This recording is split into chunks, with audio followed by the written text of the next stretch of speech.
नमस्कार, जय हिंद। स्वागत है आपका अपने YouTube चैनल मोटो गुरु के अंदर। मैं अमित लांबा आज फिर से आपके सामने हाजिर हूँ एक नई टेक्निकल वीडियो के साथ। आज की जो वीडियो है बहुत ही खास वीडियो है। इसमें हम डिस्कशन करेंगे differences between Honda CB 350 and अपनी रॉयल एनफील्ड मेटियोर 350 के बारे में। तो ये जो वीडियो होगी ये बहुत ही खास है क्योंकि इसमें बहुत लोगों की रिक्वेस्ट आ रही थी, बहुत लोगों ने इसके कंपेरिजन के बारे में वीडियो मांगी थी। तो आज की वीडियो में हम यही सारी चीजें डिस्कशन करेंगे और स्पेसिफिकली हम डिस्कशन करेंगे 3 एस्पेक्ट्स में। एक होगा हमारा ब्रांड वैल्यू के, एक होगा हमारा टेक्निकलिटीज के रिस्पेक्ट में और एक तीसरा होगा फ्यूचर एस्पेक्ट्स में। तो stay tune to for the video, जिससे आपको एक बहुत बड़ा आइडिया लग जाए, जिससे आप अगर मन बना रहे हैं दोनों में से कोई एक बाइक परचेज करने की तो ये वीडियो आपको जरूर हेल्प करेगा।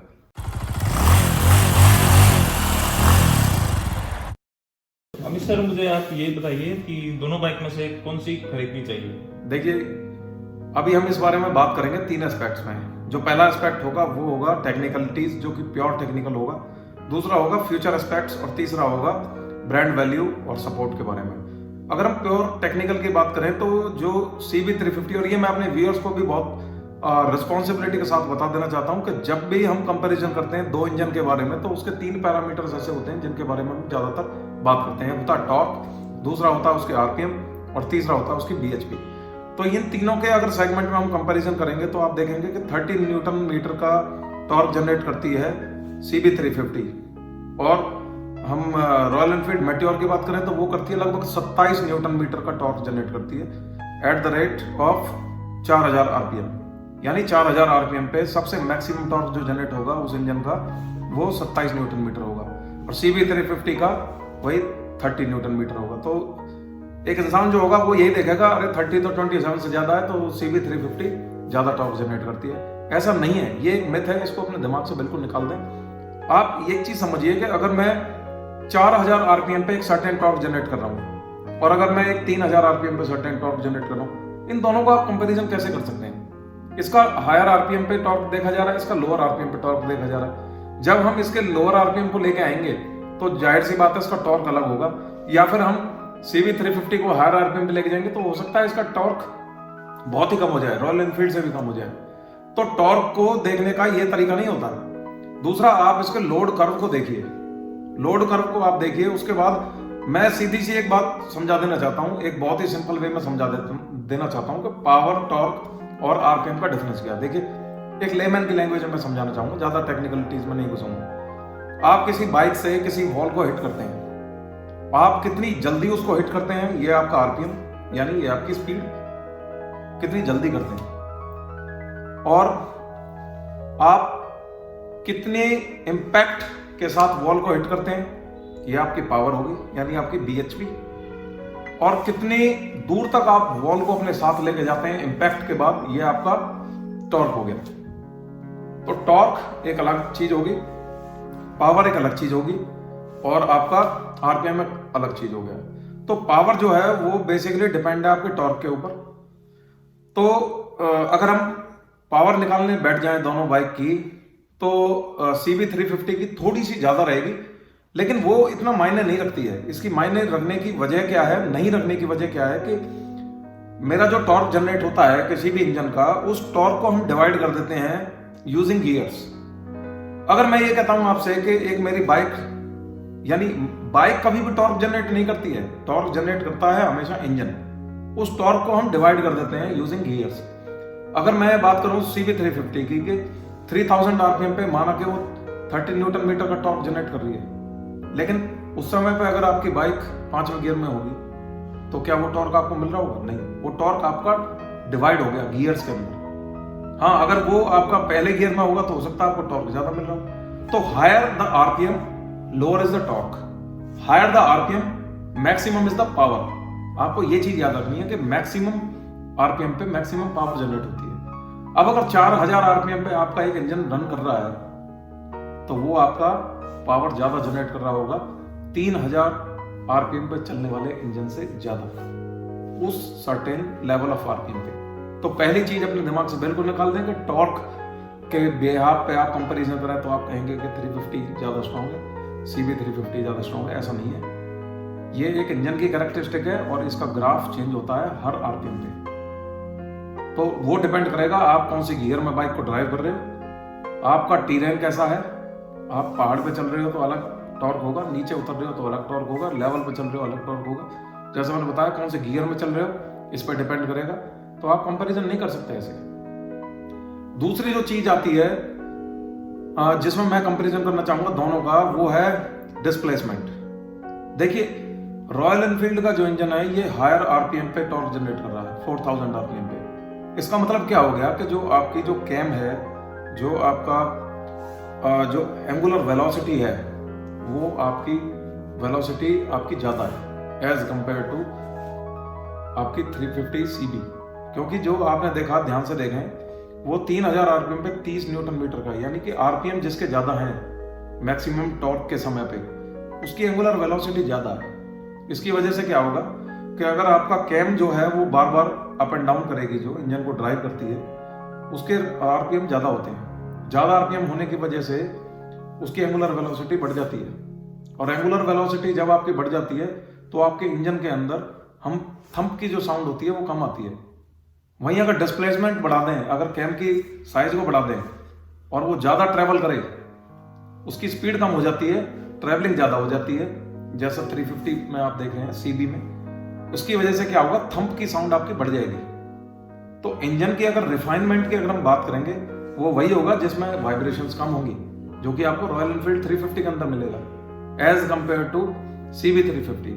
छोटी सी चीज है, समझ में आ जानी चाहिए। मुझे लगता है कि जितना ट्रैवलिंग होगा कैम का, उतना ही उसके अंदर वाइब्रेशन होगी। अगर आप देखें हार्ले डेविडसन की बाइक देखते हैं तो उसका डिस्प्लेसमेंट 1800-1745 सीसी होता है। तो इतना ज्यादा जब डिस्प्लेसमेंट होगा तो उसको लोअर आरपीएम पे बाइक को ड्राइव करना मुश्किल हो जाएगा। आप देखेंगे वो झटके लेना स्टार्ट कर देती है लोअर आरपीएम पे, क्योंकि उसकी एंगुलर वेलोसिटी इतनी स्लो हो जाती है कि उसको मोमेंटम नहीं मिल पाता, जिसकी वजह से उसको आरपीएम की रिक्वायरमेंट होती है। आप फिर से उसको थ्रॉटल देते हो आरपीएम बढ़ाने के लिए। तो ज़्यादा हायर आरपीएम की जो बाइक्स होती हैं वो ज़्यादा स्मूथ होती हैं। तो ये चीज़ अपने दिमाग में रख लेनी है। इसलिए मैं रॉयल एनफील्ड को ज़्यादा रिफाइंड इंजन मानता हूँ एज कम्पेयर टू सीबी 350। अब जो अगला पॉइंट होगा जिसमें मैं फिर से रॉयल एनफील्ड को ज़्यादा बेहतर मानता हूँ, ये मैं बायास नहीं हूँ, ऐसा नहीं है कि मैं रॉयल एनफील्ड की तरफ ज़्यादा इंक्लाइंड हूँ। Honda for sure is a great brand, लेकिन मैंने अनबायस्ड होके कंपैरिजन किया है, बहुत ही रिसर्च इसके बारे में करता हूँ मैं, ऐसे ही मैं कोई फैक्ट्स नहीं बोल देता हूँ। जो मैं एस्थेटिक्स की बात करने वाला हूँ, ये इसमें रॉयल एनफील्ड मेटियोर 350 को बीट करने के लिए बहुत गट्स चाहिए। इस बाइक का एस्थेटिक इतना जबरदस्त बनाया है, मैं उसको उसके नजदीक भी नहीं समझता। क्योंकि अगर आप इसका पोस्चर देखें, सिटिंग पोस्चर जो देखें, मैं हर वीडियो में बताता आया हूँ कि ये लीनिंग टुवर्ड्स द बैक होती है, जो इसको बनाती है एक परफेक्ट क्रूजर। आप अगर टायर का साइज भी देखें तो फ्रंट टायर जो व्हील जो है वो 482.6 mm है, और जो पीछे वाला जो व्हील है वो 432 और 457। जी हाँ, तो 432 जो है मेटियोर का, वो एज कंपेयर टू हमारी CB 350 उसका साइज कम है। यानी कि क्या होगा, आपकी बाइक जो होगी वो लीनिंग टुवर्ड्स द बैक होगी। आपका जो पोजीशन होगी, राइडिंग पोजीशन, देखिए क्रूजर हम किसी बाइक को कब बोलते हैं, क्रूजर का एक बहुत से लोग बोलते हैं ना क्रूजर है, स्पोर्ट्स है। ये क्रूजर नाम की कोई चीज नहीं होती। क्रूजर एक राइडिंग पैटर्न को हम डिफाइन करते हैं कि आप एक क्रूजर है या एक रोडस्टर बाइक ड्राइव कर रहे हैं। अगर आपका स्पाइन स्ट्रेट है और आपके लेग्स की पोजीशन स्ट्रेट है तो आप एक क्रूजर ड्राइव कर रहे हैं। अगर आपके लेग्स की पोजीशन पीछे है और आगे की तरफ लीनिंग है तो आप स्पोर्ट्स बाइक ड्राइव कर रहे हैं। और अगर सब कुछ स्ट्रेट है तो वो रोडस्टर बाइक होती है। तो अगर मेरी बाइक पीछे से झुकी होगी तो मेरी स्पाइन लीनिंग टुवर्ड्स बिहाइंड होगी, उसको मैं क्रूजर मानता हूँ। तो एज कंपेयर टू CB 350 मेरा एंगल ऑफ ड्राइविंग जो है वो पीछे की तरफ होगा, जिसकी वजह से मैं रॉयल एनफील्ड 350 को एक परफेक्ट क्रूजर मानता हूँ, जो कि CB 350 में मुझे नहीं मिलता। इसलिए ये भ्रम को दिमाग से निकालते हैं कि CB 350 एक क्रूजर है, मैं उसको रोड स्टर मानता हूँ अपने टर्म्स एंड कंडीशंस के हिसाब से। आप उसे जो माने वो आपकी मर्जी। तो फिर से मैं ये कहूंगा, एस्थेटिक्स के मामले में रॉयल एनफील्ड को स्पेशली मेटियोर 350 को बीट करना आसान नहीं है। अगर मैं कंफर्ट की बात करूंगा तो 350 मेटियोर ज़्यादा कंफर्ट होगी। स्पेसिफिकली शॉर्ट राइड्स को लेके। लॉन्गर राइड्स पे रिजल्ट में very depending on many factors like पहले भी मैंने बताया सीट और आपका थ्रस्ट, आपका पैटर्न ऑफ रोड, ये सारे फैक्टर्स डिसाइड करते हैं कि आप कितनी लंबी दूरी तक इसको लेके जा सकते हैं। टैंक साइज जहाँ तक 15 लीटर का है, वो दोनों का 15 लीटर का तो सेम साइज है। एस्थेटिक्स के मामले में मैं दूंगा रॉयल एनफील्ड मेटियोर 350 को 10 में से 9 नंबर और CB 350 को दूंगा 10 में से 5 नंबर। इतना डिफरेंस इन दोनों के अंदर है। एक जो डिफरेंस मुझे दिखाई दिया रॉयल एनफील्ड 350 का जो डिजाइन है, डिजाइन की बात नहीं करता मैं, लुक्स की बात करता हूँ। Looks as compare to CB 350 थोड़े से वीक हैं, क्योंकि जो CB डिजाइन की है होंडा ने, इसको बहुत ही एलिगेंट लुक दिया है, बहुत क्लीनर फिनिश दी है। आप दूर से देखते हैं तो लगता है कि थोड़ा ये इम्पोर्टेड बाइक है, और उसको बहुत सिंपल बनाया गया है, स्ट्रेट बिल्कुल उसको डिजाइन दिया गया है। लेकिन अगर मेटियोर 350 को देखें तो ऊपर खापड़ डिजाइन थोड़ा सा दिया है, मतलब अप्स एंड डाउन्स ज्यादा हैं। एस्थेटिक्स की बात नहीं कर रहा, वो बहुत अच्छे हैं, सिर्फ डिजाइन की बात कर रहा हूँ। थोड़ा क्लीन लुक नहीं दी है, तो लुक्स के लिहाज से देखें तो मेटियोर 350 वही अपना इंडियन स्टाइल दिखाई देती है, और CB 350 थोड़ा विदेशी लुक ज्यादा दिखाई देती है। तो टेक्निकलिटीज पे मुझे नहीं लगता कि मेटियोर 350 को बीट कर पाएगी CB 350, ये श्योर है। मेरी इंफॉर्मेशन यही कहती है कि CB 350 चलेगी मार्केट में, लेकिन ऐसा नहीं कह सकते कि टेक्निकलिटीज में वो रॉयल एनफील्ड मेटियोर को बीट कर जाएगी। अब हम दूसरे कॉन्टेक्स्ट में बात करते हैं, वो है ब्रांड वैल्यू। 1901 में इन्होंने सबसे पहली बाइक बनाई थी, जब ये ब्रिटिश कंपनी हुआ करती थी, ब्रिटिश ओन्ड कंपनी थी, तब इन्होंने सबसे पहली बाइक बनाई थी, और तब से लेकर लगभग इन बातों को हो चुके हैं 120 साल हो चुके हैं। तो आप देख सकते हैं उस दिन से ये आज तक ऊपर ही बढ़ते जा रहे हैं। 1949 में ये इंडिया में आए थे, जब मद्रास फैक्ट्री हुआ करती थी, मद्रास मोटर्स के नाम से। 1949 में तब ये इंडिया में इन्होंने इंपोर्ट किया था इस बाइक को, मद्रास मोटर्स ने। उसके बाद 1956 में उनको 800 रॉयल एनफील्ड बुलेट के ऑर्डर मिले थे इंडियन आर्मी के लिए, जब इन्होंने सप्लाई करनी स्टार्ट करी थी। उसके बाद से फिर इनका एक 1955 में 56 में जो एक मॉडल आया करता था, जिसको हम मेड लाइक अ गन बोलते थे, पुराना मॉडल जो हुआ करता था, हैवी कास्ट आयरन का जो इंजन था वो आया, और उसके बाद इन्होंने कोई इसमें एडवांसमेंट नहीं करी। 2010 में इलेक्ट्रा मॉडल निकाला, तो बहुत समय इन्होंने उस पुराने कास्ट आयरन इंजन को चलाते रहे। 2010 में आके जब इन्होंने रिफाइंड इंजन बनाने स्टार्ट करे, फिर उनको मैचिज्मो, उसके बाद फिर ये थंडरबर्ड 2000 में जब इन्होंने चेंज किए, अब इन्होंने काफ़ी रिफाइंड इंजन बनाने स्टार्ट कर दिए। तो ये कंपनी बहुत ही एक्सपीरियंस्ड कंपनी है, लगभग 120 साल का एक्सपीरियंस है, तो इस कंपनी को बीट आउट करना 350 के सेगमेंट में आसान नहीं है। जो कोई ये कहता है कि 350 सीसी की बाइक निकाल दी है, तो उसके पीछे उसकी हिस्ट्री भी देखो। एक होती है बाइक को 350 सेगमेंट की बाइक बना देना, एक होती है 350 सेगमेंट की बाइक की हेरिटेज को बना के तैयार करना। ये रॉयल एनफील्ड की हेरिटेज है। 120 साल का जिसका पुराना इतिहास रहा हो, उस बाइक को आप आके ऐसे क्या बीट कर दोगे क्या? इंडिया में बहुत बाइक्स आई, बहुत अच्छी अच्छी बाइक्स आई। मैं ये भी कह सकता हूं कि हो सकता है होंडा CB 350 इससे अच्छी भी हो, लेकिन रॉयल एनफील्ड को बीट नहीं कर सकती। इसकी कई वजह है। अच्छी तो हार्ले डेविडसन भी थी, YSD भी थी, जावा भी थी, मार्केट में नहीं टिक पाई ना। मार्केट में ऐसे तो वॉक्सवैगन की गाड़ियां आती हैं, मारुति को बीट कर पाई? नहीं कर पाई। टोयोटा की बहुत अच्छी गाड़ी आती है, मारुति को बीट कर पाई? नहीं कर पाई। इंडियन मार्केट जो है ये बहुत ही अजीबोगरीब मार्केट है, इसको समझना आसान नहीं है। इसको समझने के लिए आपको यहाँ के लोगों से जुड़ना पड़ता है on the terms of ground, तब आप इस मार्केट को समझ सकते हो। ऐसे तो बहुत कंपनियां आई जो रॉयल एनफील्ड को टक्कर देने के लिए आई, और कब उनका बोरिया बिस्तर उठ गया। एक रेनोवेट आया करती थी, रेनोवेट UM, कंपनी का बोरिया बिस्तर बनवा दिया रॉयल एनफील्ड ने। तो होंडा एक पुरानी कंपनी है, लेकिन होंडा का एक सेगमेंट है, होंडा का सेगमेंट है स्पोर्ट्स बाइक में, स्कूटर्स ये जो बनाती है। लेकिन अगर 350 की बात करते हैं तो रॉयल एनफील्ड अनबीटेबल है। अब हम बात करेंगे जो तीसरा एस्पेक्ट है, ये बहुत इंपॉर्टेंट एस्पेक्ट होता है, जो कि आफ्टर सेल्स सर्विस होती है।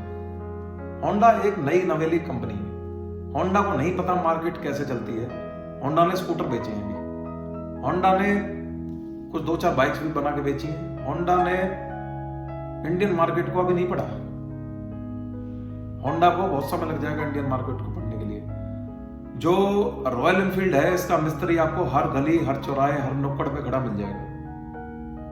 और 350 से ज्यादा इसके डीलर्स हैं जहां पे आप इसके स्पेयर्स को लेके जा सकते हो। लेकिन होंडा जो CB350 होगी, इसका मिस्त्री हर कोई इसको नहीं देख पाएगा। इसको आपको लेके डीलर के पास ही जाना पड़ेगा। और डीलर, मैंने देखा साउथ इंडिया में 80-80, 70-70, 100-100 किलोमीटर दूर उसका एक डीलर होता है। बेंगलोर में शायद दो ही डीलर्स हैं जो इसको होंडा CB350 को बेच रहे हैं। तो इतनी दूर अगर हर आदमी उसको लेके जाएगा अपनी बाइक को, तो उसकी कैसे वो देख रेख कर पाएगा।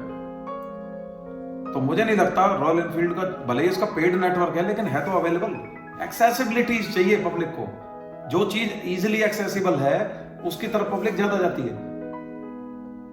तो फाइनल कंक्लूजन जो होगा वो मेरी इंफॉर्मेशन के हिसाब से ये होगा कि होंडा 350 CB को आप तभी खरीदें जब आप कुछ नया, कुछ इनोवेटिव, या आप कोई रिस्क पसंदीदा इंसान है। अगर आपको एक परफेक्ट क्रूजर बाइक चलानी है जिसका नाम हो, जिसका शान हो, रॉयल एनफील्ड हमारे डीएनए में जा चुकी है। रॉयल एनफील्ड इंडियंस की, कहते हैं ना, खून में बहती है। तो इसको जुदा करना हंसी मजाक नहीं है, इसको बीट करना हंसी मजाक नहीं है। 1200 बाइक्स सोल्ड आउट हुई थी CB350 की पहले हफ्ते में। उसी हफ्ते के दौरान 12,000 बाइक्स सोल्ड आउट हुई थी रॉयल एनफील्ड की, जो क्लासिक 350 आती है। आप कैसे उसका कंपैरिजन कर सकते हो? बहुत एक्सपीरियंस्ड बाइक है, बहुत एक्सपीरियंस्ड कंपनी है। मार्क वेल्स बहुत अच्छे डिजाइन लेके आ रहा है। तो CB350 मेरे लिहाज से मेटियोर 350 से ज्यादा बेहतर विकल्प नहीं है। अगर मुझे चुनने का मौका मिले तो मैं मेटियोर 350 को चुनूंगा, और फिर मैं ये कंपैरिजन करूंगा ही नहीं। उसके बाद मैं एंजॉय करूंगा उसकी राइड। मैकेनिक मेरे पास है ही, हाँ उसमें कमियां जरूर निकलेंगी, लेकिन मैं फिर भी डिसाइड मेटियोर 350 को करूंगा based on the brand value, based on my technicalities, based on future aspects, as well as based on my emotions. तो दोस्तों, आज की इस वीडियो में जो कंपैरिजन हुआ है उससे ये निकल के आया कि मेटियोर 350 एक बेहतर विकल्प होगा एज कम्पेयर टू CB350। जैसे मैंने सारे फैक्टर्स आपके सामने कंपेयर किए हैं। ये मेरी अपनी व्यक्तिगत राय है, मेरी अपनी व्यक्तिगत सोच है। और आप, जाहिर सी बात है कि कुछ लोग मेरे विचारों से मेल खाते भी होंगे और कुछ लोगों को मेरे इत्तेफाक नहीं रखते होंगे विचारों के साथ। तो you are most welcome to comment in my comment section. और लास्ट में बस यही कहूँगा, अगर वीडियो आपको पसंद आती है तो आप सब्सक्राइब करना तो बिल्कुल ना भूलें, लाइक और शेयर बिल्कुल करते रहिए। आपका सपोर्ट, आपका प्यार इसी तरह मेरे साथ बना रहे, इसी उम्मीद के साथ मैं आपसे विदा लेता हूँ। और आपसे मैं ये कहूँगा कि आप प्रॉपर गियर्स के साथ बाइक को ड्राइव करें। सर्दियाँ आ रही हैं और लॉकडाउन में अपना पूरा ख्याल रखें, सेफली बाइक को ड्राइव करते रहें। मिलेंगे अगली वीडियो में एक और कंपैरिजन के साथ। तब तक अपना ख्याल रखें। जय हिंद।